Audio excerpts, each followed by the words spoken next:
All right. All right. Well, TGIF. And yes. Cheers to that, right? Yes. It's Friday. It's Friday. It's Friday. It's a glorious day. Hey, that's Yes. right. Beautiful day in Napa. It is. It's beautiful. It's absolutely gorgeous. And my name is Tia Butts, and you are watching 5 o'clock somewhere because it's that time. And we hope you have drink in hand as well and are ready to join tonight's show because we have a number of great people with us. And obviously, as you can see, some of our guests didn't get the memo. It was aubergine day. It was aubergine day because we're going to be talking about gardening and we're getting our veggie on. And, you know, my soul sister here next to me, the master of meat, Chef Deline Vallejo.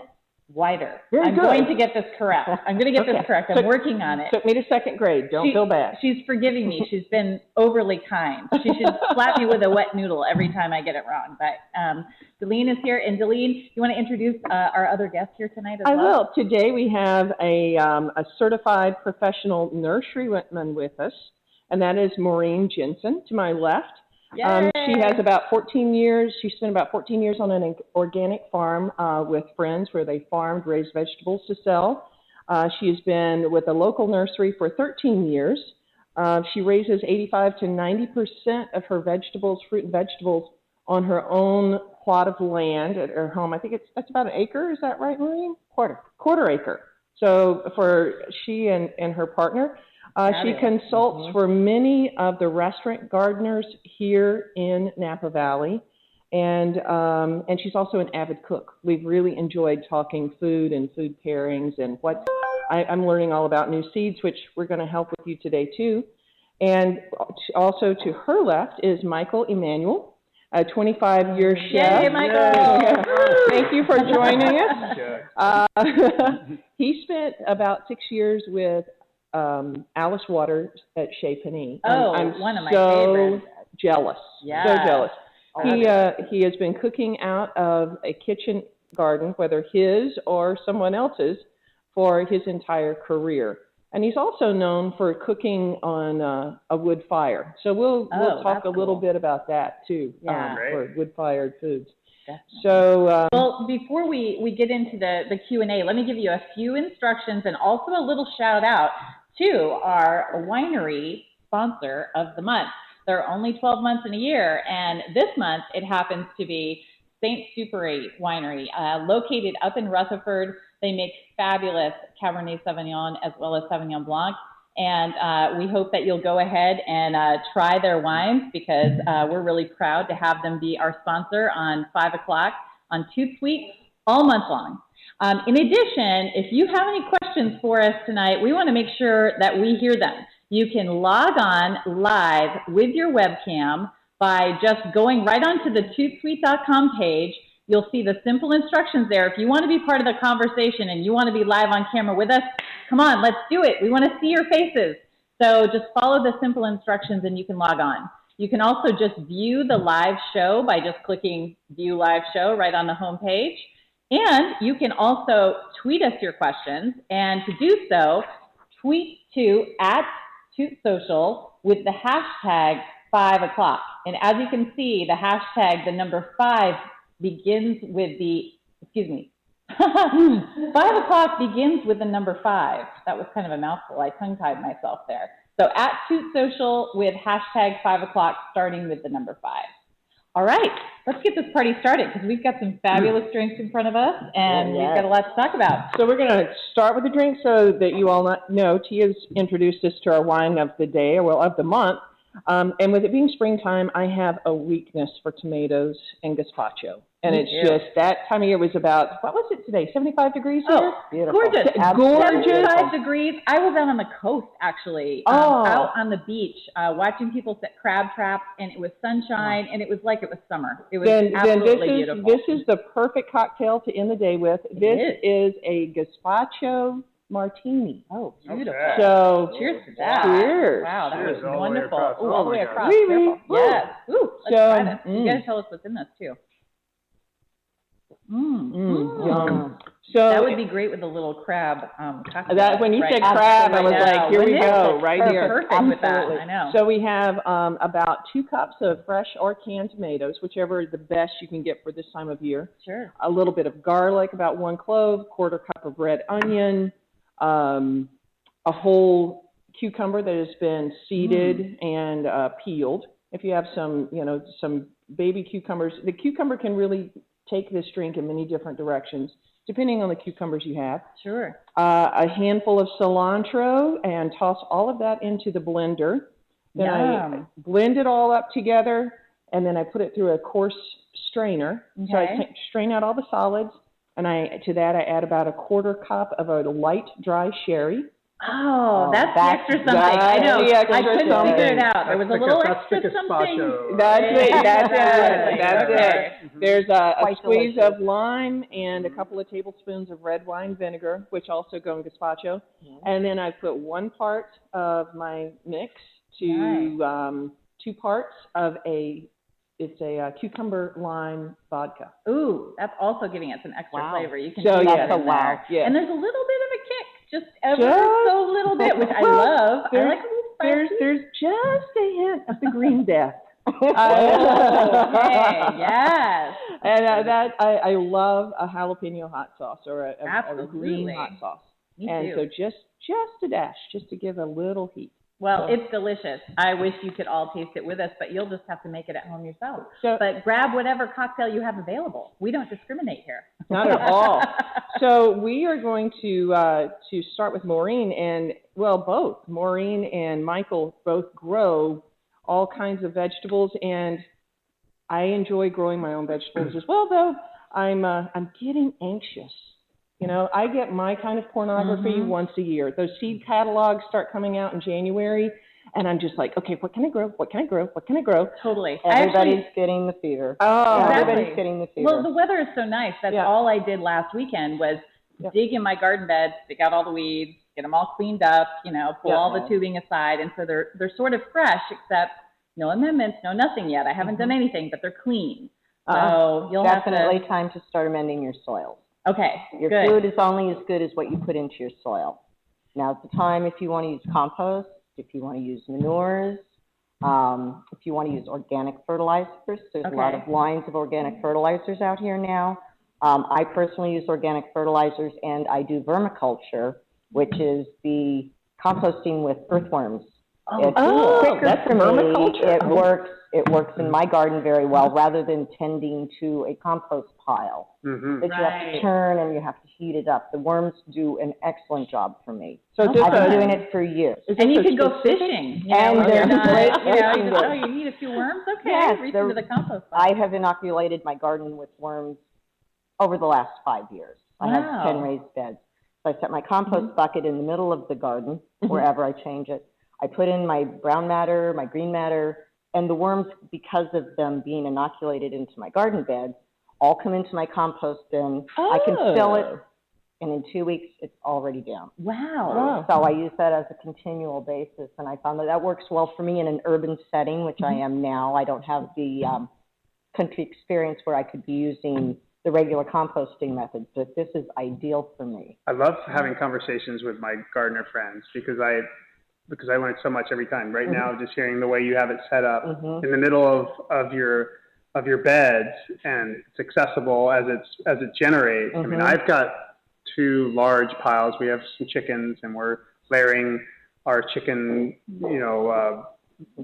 poopy stuff. And We have chickens too. Yeah. And I also, in my work, I generate tons of vegetable trimmings. Exactly. I tend to often really pare things down to the sweet heart of whatever it is that I'm working with. And so my chickens will get the outer leaves, or my compost pile. So we're layering our pile, and it's good. And the worms come sometimes, and then it gets too hot, and they kind of go away because of the heat. Yes. Because of the heat. I'm not so methodical about it, but but these are the conversations. This is a new method I came up with just recently that I find works really excellent in an urban garden setting. Sure. Now, I have a question because I'm kind of a geek.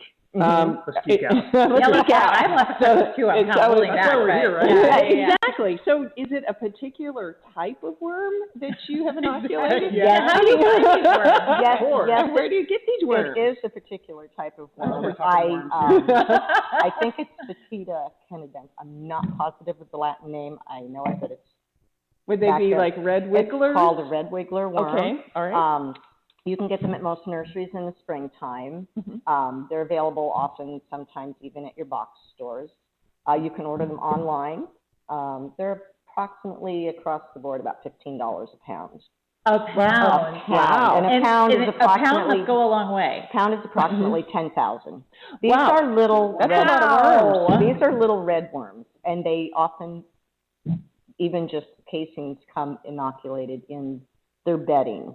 And so you're inoculating your garden with the worm casings. The worms, they are asexual. They will reproduce like crazy. So worm casings are worm eggs. Is that correct? Okay. That's now, correct. are there worm wars with the local population of worms? No, because red wigglers eat decomposing matter. Ah, okay. Well, when I hear red wigglers, I feel like I need to, like you put your, They're fun. like when you do a dance. You add them to your compost pile. Exactly. I'm like, red wigglers. They do not compete with earthworms. Earthworms are tunnelers and work through the soil. The red wigglers are a composting worm. You'll find them if you go into the woods, you pull back the leaves. Oh, you're going to find the worms okay. working right under there in the moist area, Okay. decomposing. I've raised them on large scale, and they are voracious eaters and poopers. And we want both. You know, this is kind of a sidebar, but someone gave me worm wine once. Excuse Oh, me. dear. Yes. Sorry. It was not very good. We're sorry about that. But I was brave enough to try it because I'll try anything once. I mean, why not, right? But, you know, it was a little, you know, Wormy? it was a little unpleasant. Earthy? And when I really realized what it was, you know, because of what worms do, I was like, I'm eating like worm. Well, there's one Remain interesting worm little fact droppings. about worms, and when I used to raise them on a much larger scale, 1 teaspoon of dried worms will give you protein poisoning. Really? Yes. They're that high? They're that high of protein. 1 Wow. teaspoon of dried worms will kill you from protein poisoning. Wow. But they have been using them in third world countries as an additive to help For protein. To up the intake for Wow. Well, maybe I should countries. count my lucky stars. That Okay, I wasn't, enough like, about I didn't keel worms, over. eating worms. I'm sorry, guys. I think I want to eat. getting back to sort of like an entry place into composting. You know, having a little worm situation. It takes up little space. The smells aren't a big issue. Clean. It's Okay, It's a great way, I have one more to start question about composting. composting, if you don't mind. So I have tried to compost before. I have done the wet matter and the dry matter, and basically everyone says it's so easy, and I've tried to just add what I think I should add and had it go absolutely nowhere. And just sit in a big heap in this little, It'll eventually makeshift. go somewhere. Everything eventually will rot. Right. But I Exactly. mean, not like I was hoping it would be where we could regularly add it to the soil. So what am I doing wrong? And maybe give us just a brief primer on how to do it right. It's a lot of the balancing of green material and brown material and moisture. And air. And air, thank you. And it really does require quite some maintenance. It needs to be turned. It needs to be sometimes watered down. If you don't have enough dry material, you should add some straw to it. Also, the nice thing about it is a lot of our local communities, Napa included, offer recycling classes. Oh, cool. And that's the best thing you can do is go take a recycling class. If not, learn about it online. It's easy, it's wonderful, but it is a lot nicer to have a little bit of knowledge before you start, or you end up with this heaping pile of wet, icky fruit flies. Which is exactly what I had, in my garden. It was like this just big pile of... Also, the size matters. Mush. You need to chop your mixture. You need to chop your greens and your dry material to a usable size. You can't just go throw branches in there and throw huge cabbage leaves in there and expect them to decompose. Okay. Bringing them to a manageable size is really key. I mean, it's sort of a process, like cooking is a process where it needs to be an intentional sort of mindful endeavor where you have to take time and sort of layer it and get the pieces that you're going in there. You can't just throw a bunch of stuff in there and make it a really vital compost heap. And so you have to be present with the process like you would in any good cooking process. So it's maybe part of the larger arc of cooking, because, you know, I generate, like I was saying, so many kitchen scraps. And so I want to, you know, I'm sort of making a good food on a given day. But I know there's the trimmings. I can feel you're feeding your compost. I can feel good. You're feeding the worms. I'm very picky about what part of a plant I want to cook, you know, and I'm also hesitant to want to waste anything. So I know that if I am going to pare down something or pull the outer leaves off of something that I'm choosing not to serve, I know it's going to go into my really cool compost pile. That's going to full circle. The full circle. And you have to turn it regularly, correct? Yeah, it's like stirring the pot. You know, you have to be with it, like Michael says. It's a conscious effort. It's turning it, but it's agitating it. It's just keep making sure the conditions are good, and making little adjustments while you're working with it. And it's a gratifying part of the process, actually. Well, while we're talking about this, sounds like sustainable. Oh no, go ahead. I'm kind of confused with some of the terms, whether they're sustainable, whether it's organic, whether it's farm to table, whether it's locavore, and they seem to be used interchangeably. And I understand the sustainability when you're talking about taking your trimmings and putting those back into your garden and coming back up. But are there rules or laws that state how that's labeled?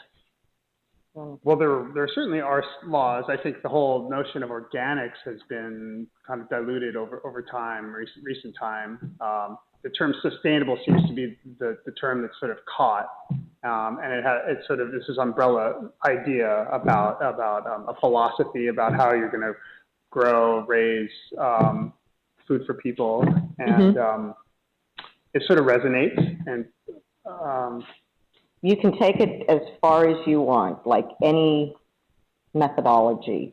You can take it from as clean as your water can get to as sustainable as your farm can get, or you can take it as simple as doing the best thing for you and for your property, for the environment, doing sustainable agriculture, using, like Michael said, using your scraps to create compost instead of throwing them into the garbage and not having any use with them whatsoever.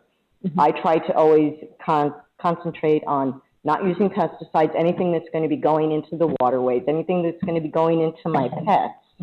I have dogs and I've raised chickens. I don't want any of that to be getting into my system. My house is my system. It's my universe.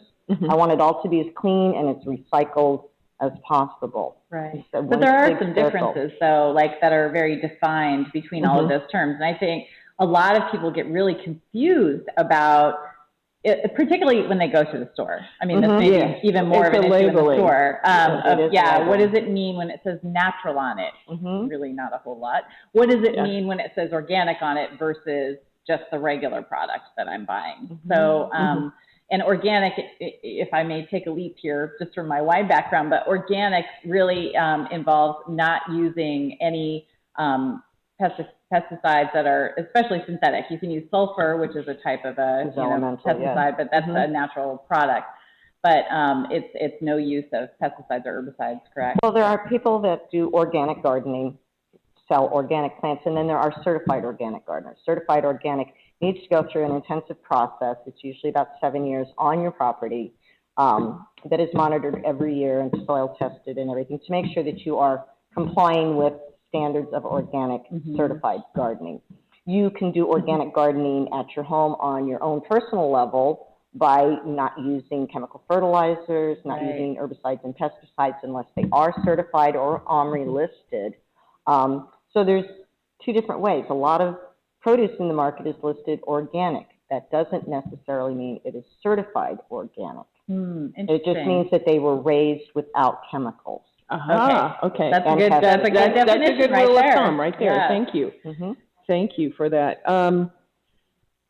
Now, I know all of us are are very conscious here. I mean, I moved to Napa Valley because I felt like people were so conscious of the food they were raising, of the food that was being served. Restaurants raise their own vegetables.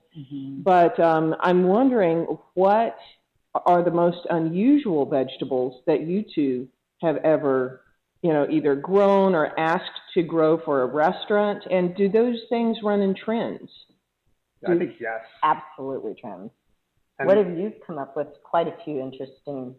It seems like a lot of times that we seem to defer to sort of the old country when it comes to, especially Italy, I guess, and France. Sure. There's a long history of kitchen garden culture. I think it's sort of the lifeblood of how they think about cooking. They have animals on small little ranches, and then you have your garden, and that garden is what's going to inspire your dinner on a perennial basis. And it's to my mind, it's sort of something that we in this region sort of champion, sort of really getting inspired on a constant basis from what the garden is going to provide. Right. And then we also have friends with local. We're friends with other local people that raise livestock, and so we're able to get really beautiful meats, and then also we're by the ocean, so we get beautiful fish. But the garden is where I start with the majority of my culinary endeavors, and try not to be too linear about the process.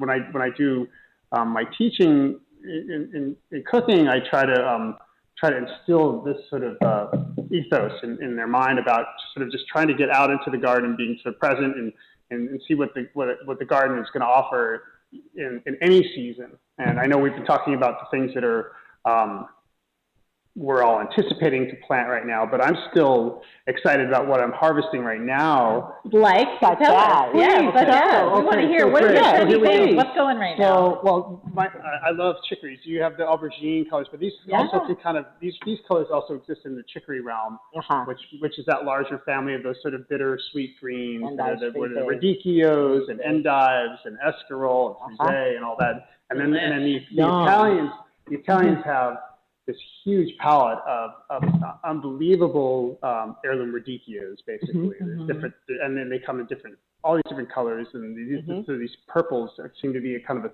a common color you get, but there's pinks and whites and greens and green radicchio. What's that? Who knew? Green radicchio. I know. Chicory. So you're asking about what plants maybe that chefs get excited about. It's not that chicories are a new thing on the scene. I mean, people have been enjoying this world of plants for a long time, but it's right now after we've had some really wonderful frost where these plants flavor. The flavor, they're bitter, but then the frost seems to convert some of that bitter to sweet, and so the crunchy texture, it's the most satisfying plant. So I'm still harvesting a lot of that in my garden. And my radicchia or my arugula plants are kind of all over. I have probably 4 different types of arugula that are growing in my garden. Some of them have sort of just naturalized over time as I've let some of the plants sort of drop their seeds. And the Sylvetica, there's just... Well, I was going to say, what's the most common form of arugula? Because when I go to the store, I buy arugula. Or maybe arugula. Like, I have no idea what kind of arugula I'm getting. It's just arugula. It's arugula. And it all looks the same. Right. You can speak to that, but from my experience, it's pretty diverse, Very diverse. It's very diverse. There's many different varieties. Really? And do they have a different flavor? They I'm assuming, or texture. As does kale. I mean, there's many types of kale. Which is not the hottest vegetable right now. Kale is very hot. It is the it. If there were an it girl, in Napa, it is kale. Kale's the it girl. Kale's got the bow in her hair. Oh yeah, she's getting all the attention. I go to the nursery. Kim Kardashian of vegetables is kale. Healthy and hot. I go to the nursery and I taste all the different kales, and it is such a plethora of, if I may use that word, of tastes and textures, and some I like and some I don't. I'm not a kale aficionado. I'm trying to incorporate kale in my life. Me too, but it's hard. I wasn't raised with it. I'm from the East Coast, so I'm more of an escarole on the frisee type of a person. Me too. So I'm experimenting, and I'm now juicing. So I'm juicing kale just to get it into my diet in a way that's palatable for me. So if you love kale, or you have any questions right now about gardening, raw kale. Michael can talk kale. Kale chips. Kale. Oh, I love So kale. There's actually a kale that's the color of your blouse. I love this. The red. So as you heard it here first, kale? people, there's purple kale, there's all different kinds of kale we never knew about. But please tweet us your questions. Tweet them to @TootSocial with the hashtag 5 o'clock, beginning with the number 5, because we want to hear, are you on the pro kale side, the con kale side? You know, what do you think? We all know it's healthy, but I have to say I'm with you. It's one of those healthy vegetables that I'm kind of trying to like, and sometimes I'm with you. I can make it where I like it, and other times I'm like, Can I weigh in? like, I don't want to eat my veggies, Mom. Michael will tell you how. I'm going to weigh in on the kale thing here. So it seems like out of nowhere, like maybe 2 years ago or so, all of a sudden raw kale and also kale chips became really popular. Huge. I love You that. go to Whole Foods and, Huge. you go to the grocery and there's like all these different products there. But I think that the raw kale, we call it sort of the hippie salad kale. Kale done hippie style, which is not criticism. It's great. It's the essence of kale. But there's a couple little things you have to do to kind of mitigate the raw element of it, which means basically just put a little bit you cut the kale up, clean it, cut it, clean it, dry it, cut it, and then salt it a little bit, and then add a little bit of acid, whether it's lemon juice or lime juice or a little vinegar, just a little bit, and you kind of massage. I just learned that. The seasonings into the kale, and then you let it sort of sit, like as if you were to make kind of a coleslaw. Almost like a marinade. Like you're going to marinate it in that. I've never done that with kale. Then you massage it, and it breaks down the fibers. It breaks down the fibers. I just went, oh my gosh, I have to try this. They do it for cattle, why not for your vegetables? It does, and I just learned that, and I was just like, yippee! I finally have a way to do it. And then you can launch from. So that's you start with that, and then you can go off in different directions. We did like a kale salad like that recently with sort of Thai curry flavors. I'm a sucker for anything Thai curry. So I am too. We salted it a little lightly with a little lime juice and let it and massage it and let it kind of get it soften, and then we kind of fried a little bit of this green Thai curry paste, and then we added it to it, and it was like it was amazing. It was spicy, but the kale flavors still kind of came through. Excellent, sounds wonderful. Or the more sort of Italian style where you're adding Parmesan cheese and a little bit of fresh garlic and a little red wine vinegar, and that's great too. So it's delicious. That's delicious. Yeah, it's so good. Did you want to tell us? I'm sorry, we got off on a kale tangent, but you were about to tell us what you had here. This is a perennial herb that's called za'atar. Yes. Middle Eastern. It is, yes. I have a friend who lives in his family. He's from Egypt, and he just brought back. Okay, so the story about za'atar, as much as I can tell it, is that it's a plant, but it's more than one plant. There's this version of za'atar, which is beautiful. It's like little Can I flower smell it? Yeah, it's in the kind of the oregano mint sort of realm of flavors. It's delicate, very delicate. and lovely. I think it would be a pretty versatile herb to use with lots of different dishes, really. And then there's also another herb called za'atar that's more like savory, which has more of a piney, sharper aroma to it. So in Egypt, they'll take these herbs and they'll dry them, and then they'll kind of grind them up and then they'll mix them with sesame seeds and sumac. And some other herbs or other spices, sometimes like cumin and a little bit of salt, and so you get this really wonderful spice mixture that has sort of these sour, herbaceous, little piquant, fruity piquant, sort of this broad sort of flavor range of spice mixtures in this spice, and it's great with eggs and with olives, and they use it with lemon, and they use it. It kind of is sort of one of those sort of universal spices they'll use in that part of the world. Well, you were spot on. You said lemon. And in tasting it, it does to me, it has like a mixture of lemon, oregano, mint, but very like a mild, subtle character though. Like it's not like, it doesn't blow your socks off. Like, whoa, you know, but it's really subtle and savory and delicious. Which is something I personally look for in a kitchen garden herb, I mean, it's a huge world of it. It's a huge conversation to think about what herbs you might want to plant in your kitchen garden. But Right. there's some of the most That's new to me. I'm fascinated. I have to have one. There's some of the most I have to. I understand. Some of the most rewarding plants I think you can put in your kitchen garden because they tend to be, depending on what you're doing. And perennialized. The perennialized ones are low maintenance. Sure. They have ornamental dynamic to them, and then they're there. And to say it's subtle is beautiful, I think, because it is. Yeah. It is. Some herbs just are flat and don't have much. And some herbs are like marjoram. To me, I love it so much, but it is like a really powerful herb. It's hugely powerful. Yes. Yeah. And then there's other herbs like this one that have sort of these subtle flavors, but they're really beautiful. Well, it's like nuance. Yeah. You know, it's, again, to make a wine analogy, it's like you taste this and then suddenly, oh, I kind of taste that. And then I also taste this too. And, it's got a little bit of that quality without being overwhelming. Without punching you in the face and going, say, here, it's all about me. Yeah. Exactly. It's really pretty and beautiful to look at as well. They look like little flowers. So little what roses. would you use this with? I would love that with the ever ubiquitous zucchini.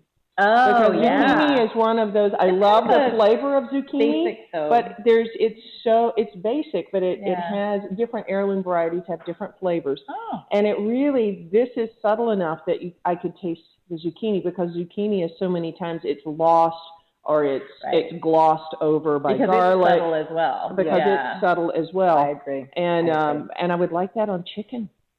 Ooh, I think that would be delicious. I think chicken or quail. I think it would be delicious on quail. Yeah. It goes really great with tuna, actually. Oh, yum! You get a nice piece of or swordfish, and there is sort of that connection to the Mediterranean. Okay. All these sorts of plants to me sort of the pan-Mediterranean where there's these marjoram mint herbs that grow wild, and there's all these beautiful fish coming out of this water. A lot of times these fish tend to be a little bit oilier. Well, you mentioned olives earlier. We mentioned lemons. So I'm thinking a chicken, lemon, olive concoction with this. Yeah, absolutely. And, that makes me hungry.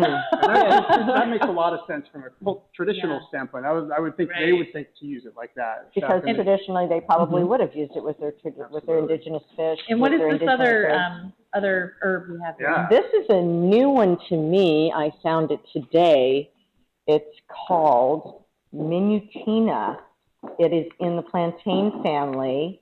It has a very nutty, succulent-y texture to it.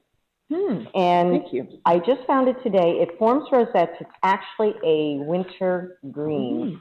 Does the best in the winter. Thank you. They brought it from Italy back in colonial not that kind of grass. Not that I would know, but of course not. It looks like grass from your backyard. They said it's been here since colonial times. It was done in colonial kitchen gardens. I am just delighted because anything new that I have not known about just floats my boat. So I can graze now? You can graze now for yourself. I actually found an interesting tidbit that they use it to make. It's also called buckshorn plantain. There's an Italian name that I don't have with me. I think banana when you say plantain. Plantain is an herb, it's a weed that grows in the garden. It grows in everybody's lawn. So it's not the overgrown banana that we're thinking about. No, not the plantain banana, but the herb banana. Okay. And I found an interesting article that they used it for a jelly, fascinating jelly, and it says, "Move over mint jelly." This is taking the place. Really? And so I am going to take this home. I'm going to experiment. I'm going to make some plantain jelly. Plantain jelly. It sounds absolutely wonderful. It what has else some besides cinnamon. jelly? Because I'm tasting it, and it's lovely. Again, very subtle. Excuse me, I'm still chewing. But it tastes kind of like grass to me. I think it tastes I very don't nutty know. I've never really and succulent. They said that it'll actually come out like a mizuna, but a thin stranded mizuna. It works well with arugula salad, mizuna. Oh, that I can see. And I think the texture of it has so much going on. So is this an adult plant? How much larger? No, those are young. They get about 6 to 8 inches tall. They'll form rosettes. They did say, however, that once it starts to flower, that the flowers will take the flavor out of the leaves and it'll go into the flowers. So however, you can use the flowers in cooking. By rosette, do you mean something that looks like a lettuce that we're used to seeing, like kind of a bunched It'll ball? form a cluster. Okay, cluster, yeah, okay. But I'm waiting to find out about the flowers because I think the flowers would be rather interesting in salads with this flavor. It's new to me, so we'll get back. If anybody has any information out there on the World Wide Web, maybe you could tweet us. Maybe you could Skype us. Maybe you could put some input into it.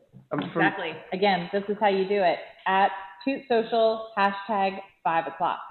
And just to sort of talk about an interesting addition to a salad mix, you know, the French have created this whole notion of mesclun, which is not a specific mixture of any set of greens. It's what a given season is going to offer from your kitchen garden, and spicy things like arugula, juicy things.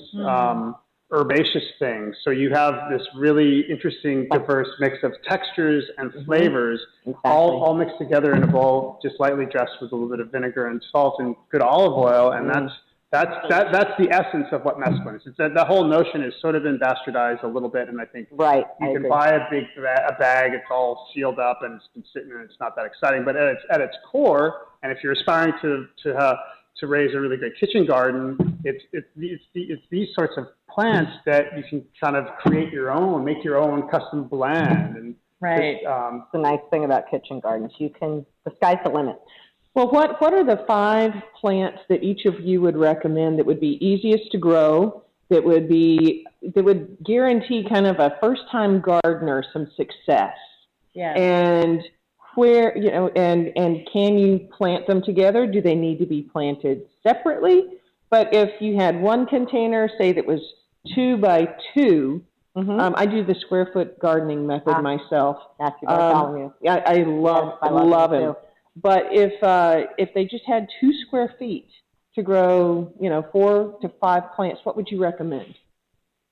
What I would recommend that would be the most useful would be a lettuce salad garden, scallions, some sort of onion, maybe chives, but lettuces or mesclun mix or spinach would be great. Also basil would work well in that situation. You want to get in one container a situation where everybody needs the same type of water. You don't need a Mediterranean herb with dry woody stems with basil that needs more water. It'll rot the oregano out. But a nice lettuce bowl. You could also do peas over the side. You could have trailing peas. They require the same. You could have fresh peas in the bowl. Green beans, if it's in season and you're doing a summer pot, then you could do also green beans, trailing green beans coming down the side. That would be a simple bowl. Of course, you could always have a pot of tomatoes. Oh, you could have pots of peppers. Peppers do really well in containers. I have all of my peppers in containers. I perennialize them over the winter in containers and bring them out the next spring. Wow. I have a jalapeno that's 13 years old. Oh, my. Some of the peppers, not all, will perennialize.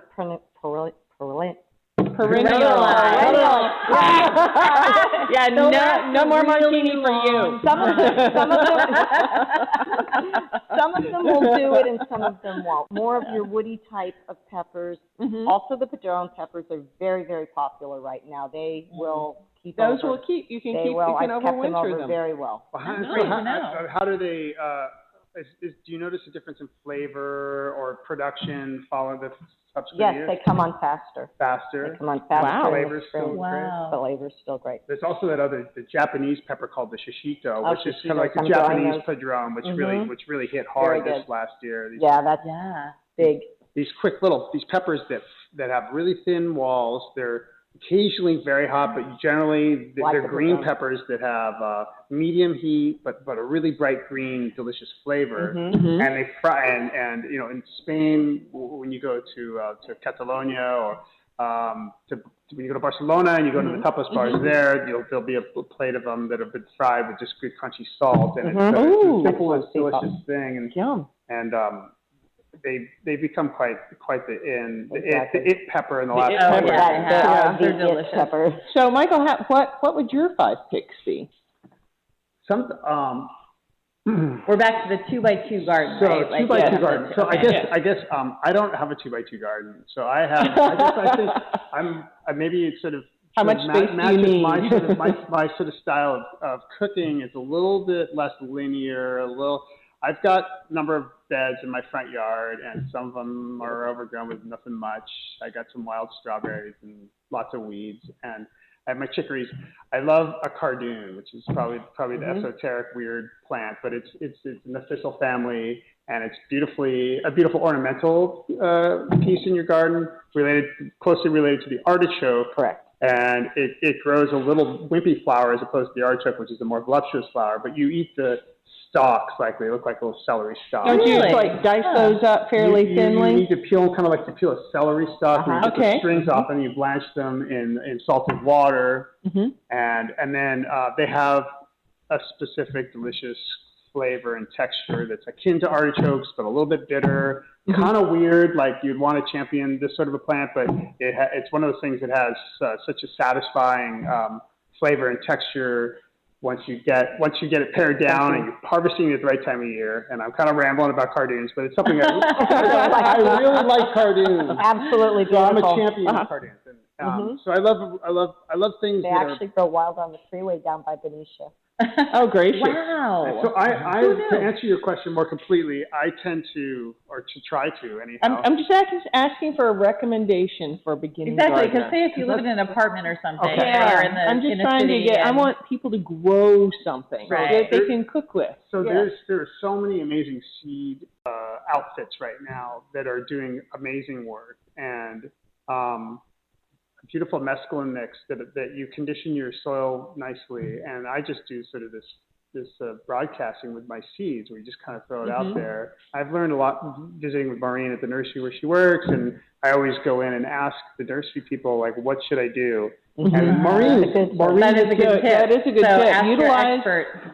Utilize your local nurseries. with an emphasis on local, because they're going to be the ones that are going to know the climate. Like the garlic. If I plant garlic, they're going to have the garlic that's sort of acclimated to this area, and you're going to have success. I mean, there's all these little nuances. So I defer to the back of the seed pack, and I defer to my nursery people, and then all my other gardener friends, because they're all my best friends are farmers and gardeners. The tribe. The tribe. Cool. The tribe. So since both of you have gardened both for yourselves and others, I know that there has been a case somewhere in there of the mistaken identity of a seed. Like Captain Cucumber killed Mr. Mustard in the library sort of thing. Awesome. I love when weird stuff like that happens. So what is the strangest seed that you have ever, the strangest thing you ever grew that you were not expecting?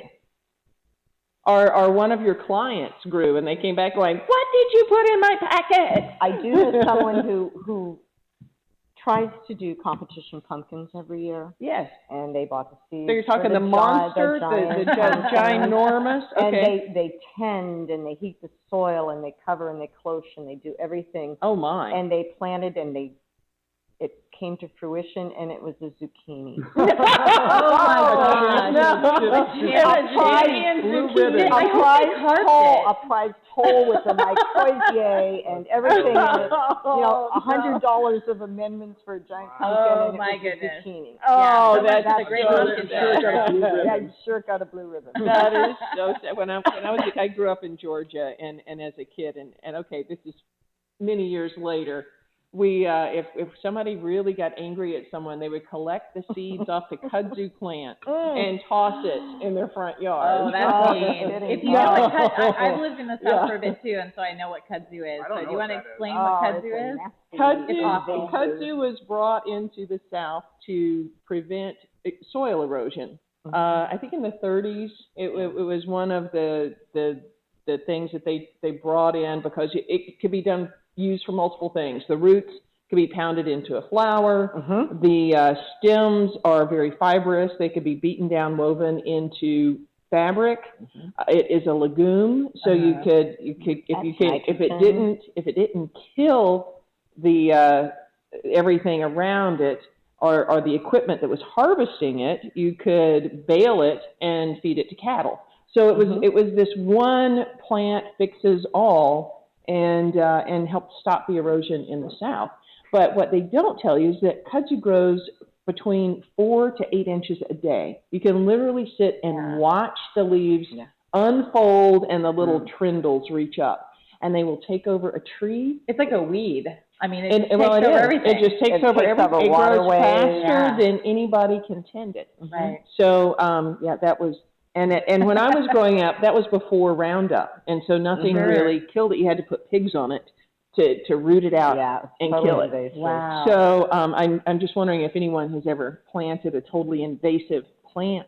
I don't know. All I know is when I have like overgrown zucchinis, the ones that are just totally blown out. Yes. I put them in my neighbor's, the shotgun seat of my neighbor's Land Cruiser, and I fasten the seatbelt.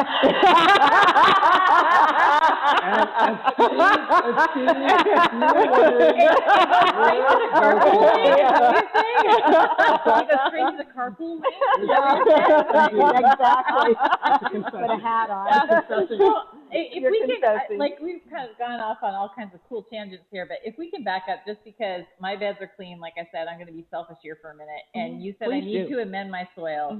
And there's all kinds of different ways to amend the soil. So I'd love to hear your recommendations there, depending on what you're going to grow. And then I'd also love to hear, what should we plant right now, at least in California? I don't know how many of you out there are anywhere else, but the soils here in Napa tend to be very heavy clay, and what you need is a lot of organic material, either by the way of compost. We have other gardening products. There's many gardening soils out there that will help boost your soil. They contain chicken manure and back guano, earthworm castings, dolomite, everything that you need is a multivitamin. Of all sorts. Who of all sorts. First, and so you need to do that. If you should also, I'm sorry. It would behoove you, if you're new to your soil, which I am not, but to do a soil test. They're inexpensive kits that you can get at garden centers. I do, when I'm at a new property, go and do a soil test. You can also spend $25 to $50, take it to your agricultural department, UC Davis, and have a complete soil test done. That way you know if you need to add more calcium, if you need to add sulfur, if you need to add gypsum to lift up the soil. That's number one. Right. After that, then you need to start considering what seeds are in season right now, which is all your cool weather crops right now. But now is also the time to start your summer crops indoors. And so you'd be starting your tomatoes, your eggplant, your long season vegetables like your peppers. Do not start your squash. It is too quick. It'll grow over your whole apartment, your whole house before it's ready to go into the garden. But what you could do outside right now is you could do your beets, your onions, your radishes, your garlic, peas, if I didn't say that. All of your greens can go in right now in preparation for starting your summer vegetables, which we'd be starting with your green beans. Then after our last frost, which here in Napa is usually about April 15th, give or take a little bit, then you'll be setting out. Some people prefer to set their tomatoes out at the beginning of April with cloches over them, and that's fine if you feel like babysitting them. And we call it babysitting. You have to worry about frost. There's not a huge benefit to put your... It's not a huge benefit to doing it. But if you start... I've been foiled all these years. But if you start your tomatoes and peppers right now, your local nursery soon will be having many varieties of tomatoes and peppers coming in probably mid-March, late March. People can take them home, babysit them in their greenhouses, or can them up until they're ready to go into the garden. Can I just say one thing? I think it's important to just take a deep breath and not get too impatient about weather. I have to get those things in. There, especially, well, we have the luxury of the climate where we are. But we do. We may have people watching that live in Philadelphia. The window is going to be shorter then, but it's going to be a later time anyhow. So I think the one thing I've learned chatting with all my garden friends and from my experiences is just, wait for the right time. Don't get impatient about getting all the summer stuff in. You're gonna get it in. You have a nice window of time to do it. If you do it too early, it's not ideal. Subject to failure. You're subject to failure. The one big thing right now, too, is potatoes. It's time to plant potatoes. Oh, it is? Potatoes time. The world was founded on potatoes. And there's many different ways. Buy them. Yes. In our household. Yes. Many different ways to grow potatoes. I could go into an hour-long discussion on planting potatoes in different methods, but now's the time to plant potatoes here in the Napa Valley. Radishes too. Put the radishes And in. radishes too. Oh, That leads me, I'm sorry. No, leads me to please. another question. Uh-huh. I have planted radishes before, and my challenge with radishes, beets, carrots, those are all 3 vegetables, for example, that I've tried in the past, root vegetables, is not understanding how to thin properly.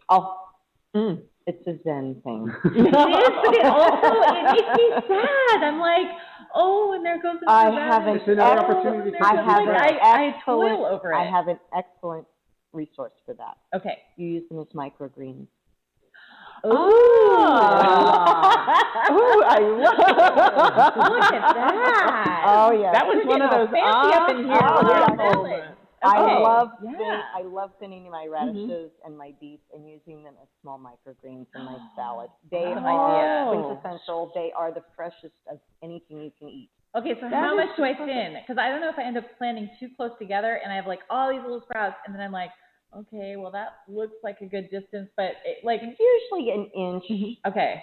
To start with, you can always go back and thin later. All right. If you have 3 radishes, I will pull the one in between. Okay. And then let those grow up to size. If they're too close, I'll pull one out and let the next one go up to size. And don't worry too much. No. And but then therefore, like, I love it, because then you get, your little crock, but then you only have enough to make a bunch of radishes or whatever, unless you have an ultra huge garden. And so it's like, how many more times do you think you can get another radish planting? You can plant every 2 weeks. Every about 2 a weeks. 28 to 32 day crop. You can plant every 2 weeks. It's called succession planting. They're so fast. Because you don't need 30 radishes today. Right, exactly. So you plant a row, and then in 2 weeks plant a row next to it, plant another row, and then by the time you're finishing the first row, you're going to be on your second and third row. Okay. So it'll give you continual harvest. Can I make a suggestion too, from the kitchen standpoint, about what to do with the thinnings, and also once they get more mature, carrots. I don't know, not so much for big mature carrots, but when you have the tenderlings, you're thinning, and even a little bit bigger, and as well with the radish tops, you can turn those into really interesting sort of, I hate to use the word too loosely, but kind of pesto type of dishes. Oh, that sounds delicious. That does sound really good, like a zesty pesto. Exactly. Peppery. Ooh, these green tops have a lot of flavor, Uh-huh. and you can blanch them briefly because they're so tender. They don't take long to cook, or probably raw as well. And then you incorporate them with other classic pesto flavors, which has olive oil and either pecorino, the spicier things. Maybe you think about. Michael makes awesome. You think about, you kind of think about what's the essence of what it is you're working with, and sort of try to match the so in Italy, right? In the sort of the Genoa area where the basil pesto goes down, you're on your way up towards where the Parmesan is, and it's a more soft pesto. As you make your way south, as things get hotter, you have these spicier greens, and they'll make pestos from potentially things like radish tops. I don't know if they ever would there, but we sort of we extrapolate and we do that, and we'll use things that are we'll use like cheap spilled cheese, and we'll use spicier olive oil. And maybe some nuts, some walnuts, nuts that have a little bit more, that are a little bit more oil, robust in flavor. So and that's a great winter pesto, actually. It's a great winter we were talking pesto. about radicchio and all these sort of like bitter things and stuff earlier. To try to get, if you're obsessed with pesto, it's a beautiful thing, but to try to get your head out of like having to make a basil pesto when it's not in season, and try to sort of get out of that rut and sort of get into a place where, what is the season offering right now?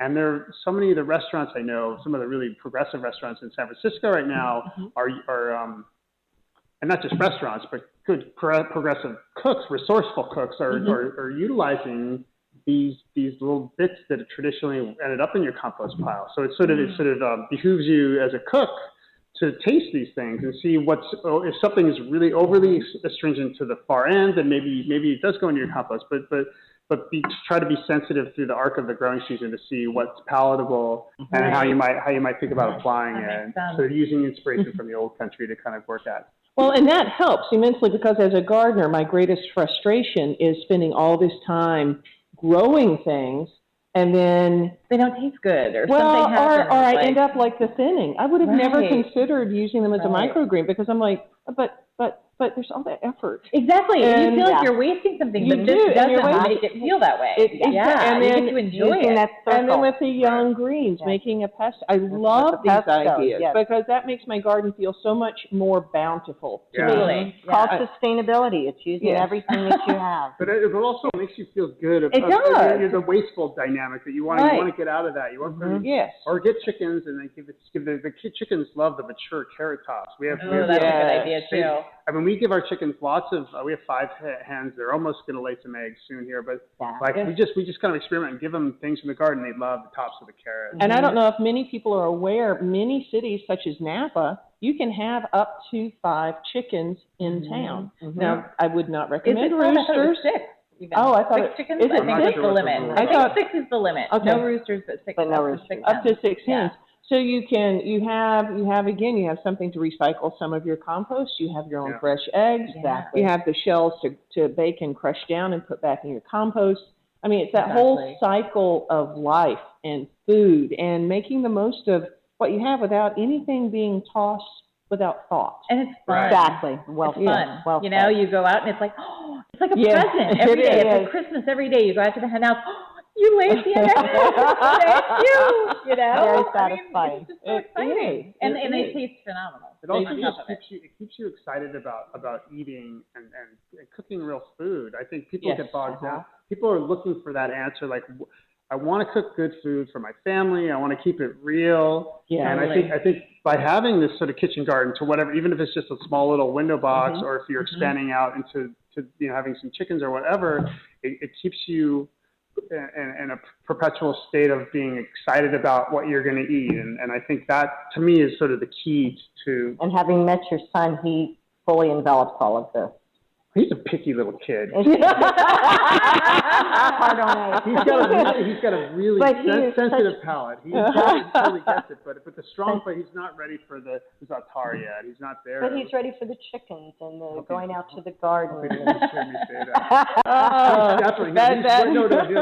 totally engaged in that. He's totally engaged in the whole program. And that's a whole nother show for children and food. It is. I feel like we could try. I feel like we've barely scratched the surface. We could have done so many questions. Like we could have done an hour on worms. We haven't even done wood fires. I know, wood fires, which is your specialty, but it's almost 5 o'clock somewhere else. It is, sadly. So but thank you so much. Thank you for having us. Thank you. Very much. We told you the hour would fly by, and it absolutely did. Where does it go? But yeah, this was just fascinating, and it's great to be introduced to some new things that we can potentially plant in the garden as well. Yes, thank you very much for your insight and your expertise and your thoughts. I love that.